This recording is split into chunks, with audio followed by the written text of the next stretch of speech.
The world was captivated for a few weeks earlier this year as movie stars Johnny Depp and Amber Heard went head-to-head in court. The former husband and wife were suing and countersuing each other, which split fans of both down the middle, with some, including Tasmanian Greens leader Cassy O'Connor, getting a bit too into it. Today, we're discussing O'Connor's apology following comments made in regard to the trial. Stay tuned. So, what was the trial all about? Well, unless you've been living under a rock all year, you will have been aware that the celebrity trial of the century just went down. Depp and Heard met during the filming of The Rum Diary in 2009, before splitting in 2016, after what appears to have been a very toxic relationship. Heard had claimed in a 2018 Washington Post article that she was a survivor of domestic violence, without mentioning Depp by name, but the insinuations were there for all to see. Depp then sued Heard for $50 million in damages, thanks to his name being dragged through the mud and missing out on lucrative movie roles, including his portrayal of the iconic Captain Jack Sparrow, which he had been removed from. The jury found that Heard had acted with malice and that she could not verify the claims she made in her 2018 piece. Depp unanimously won the suit and was awarded $15 million, $10 million in compensation, and $5 million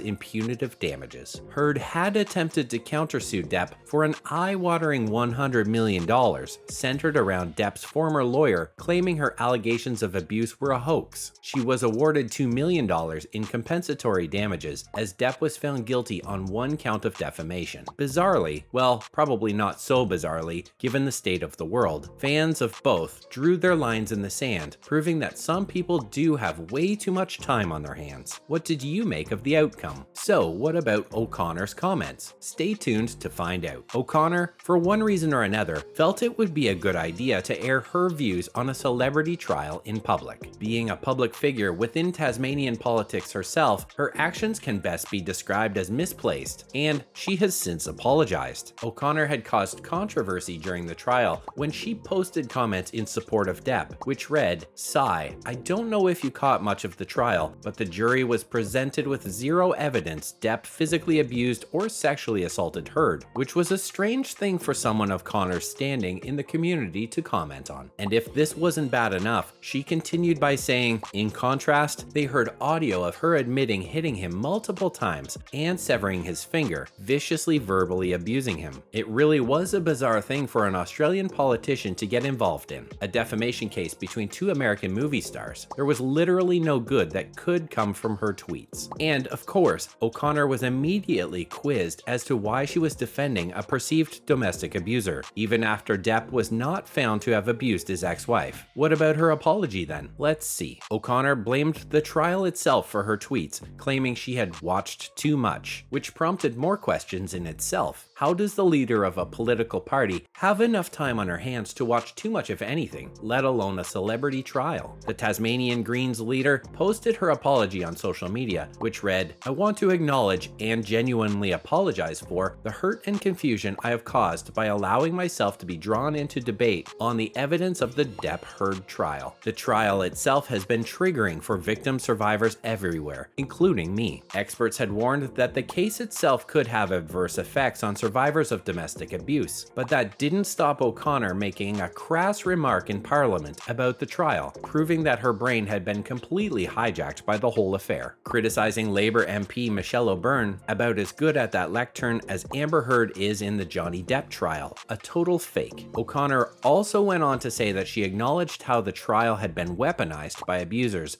and those who hate women, continuing, to have a world that is safer for women and children and all vulnerable people, we may have to maintain the just rage against those forces, as I have throughout my life." She also apologized to women and Greens supporters for not having bitten her tongue, before asking that people judge her record of advocacy and law reform. What do you think of her apology? So, what did her detractors have to say? Stay with us to hear all about it. Well, of course, shortly after her tweets, O'Connor was called out by a whole host of people who sound as though they believe Depp was actually charged with or found guilty of domestic abuse. He wasn't, of course. However, Heard is known to have been arrested in the past for attacking an ex-girlfriend, Tassia Van Ree, and one prominent feminist, Clementine Ford, jumped on O'Connor, suggesting that her tweet was a terrible slap in the face to Tasmanian victim survivors. survivors. Another campaigner from Engender Equality, Eleanor Heard, no relation, which is an organization which provides support for victims of domestic abuse, said, "It's not the conversation to be having when there are so many families suffering in our communities as a result of family violence." And Catherine Fordyce from Laurel House, another support service for sexual assault survivors, called O'Connor's tweets regrettable. She called her out for being a person in the public eye who should know better. Fordyce suggested that her comments now make it more difficult for survivors of domestic violence or sexual violence to come forward and speak about their harrowing experiences, which is probably fair enough. Of course, everyone is allowed to have their opinions, but some should maybe stay within a private setting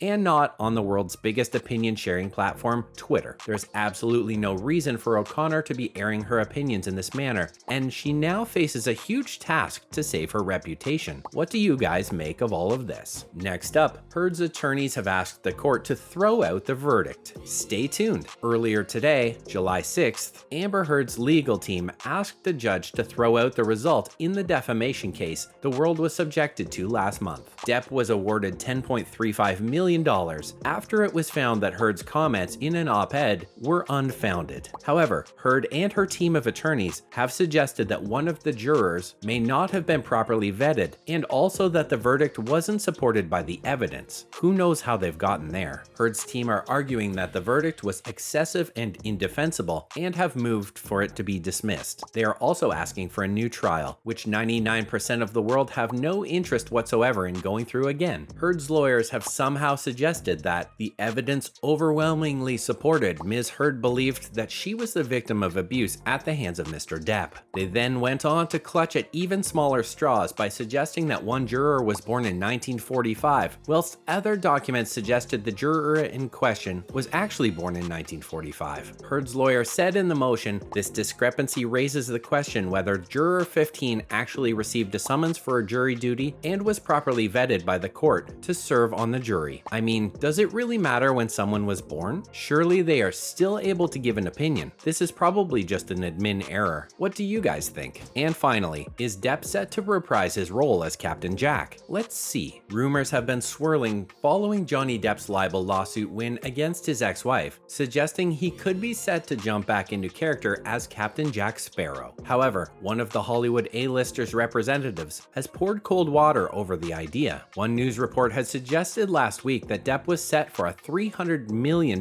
windfall as he had been tempted back into the Pirates of the Caribbean fold. However, the movie star's representative was quoted as saying, "This is made up." Wow, a newspaper making something up? Crazy. Depp had been asked about returning to work with Disney during the trial. When questioned, if Disney came to you with $300 million and a million alpacas, nothing on this earth would get you to go back and work with Disney on a Pirates of the Caribbean film? Depp simply replied by saying, "That is true," which suggests he has no intention of returning to work with the studio. Of course, Depp has no need to work with the studio again. I mean, would you work for someone who had assumed your guilt before even going to court? Probably not, right? Let us know what you make of all of this in the comments below. As always, thanks for joining us again today, and remember to stop by again next time for some more fun reveals. And why not do us a solid by liking and sharing today's video, whilst also subscribing to our channel so you don't miss out on more great bits and pieces in the future. Bye guys.